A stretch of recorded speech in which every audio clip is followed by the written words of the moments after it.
Hey everyone, hope your 2018 is going well. So today we're going to discuss functional perspectives and the joys of Parenthood Reconsidered, and the concepts of a nuclear family, along with matriarchy and patriarchy, and We Are a Family. So to begin with the joys of Parenthood Reconsidered, we'll first talk about what functionalism, the perspective really is, which is basically just family members that take on a status or roles in a marriage or family. They perform certain functions that facilitate the prosperity and development of society. That's according to the textbook. So basically there are just layers of it. There are the roles that you take on in your family, whether it be the child or eventually maybe the parent.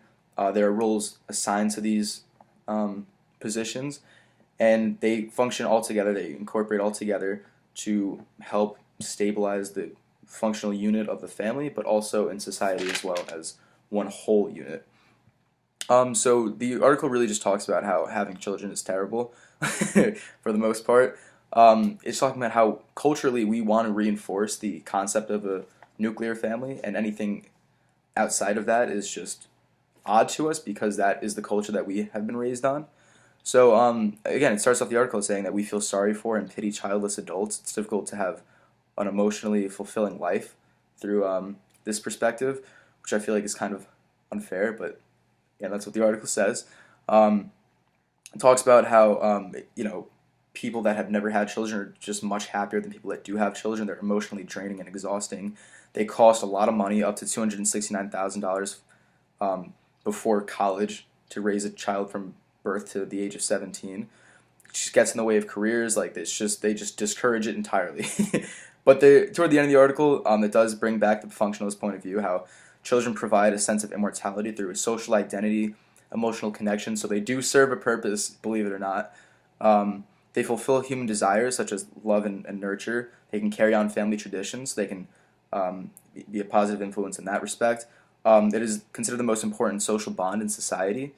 So while the article does talk about how awful children are, it does bring back the functionalist point of view and talk about how they do serve a purpose through people, not just to bring them down emotionally and financially, which I think is important. So for the article We Are Family by Katie Acosta, they just talk about how Latina families are pretty much discouraging of anything aside from a nuclear family, which is just two opposite sex adults, maybe some children, and they use examples of many lesbian couples to show that though they have such tight family ties, something like this, something like breaking the social norms of a nuclear family can kind of deteriorate the family ties, and they have to serve as mediators to retain these family ties, try to integrate them into the culture.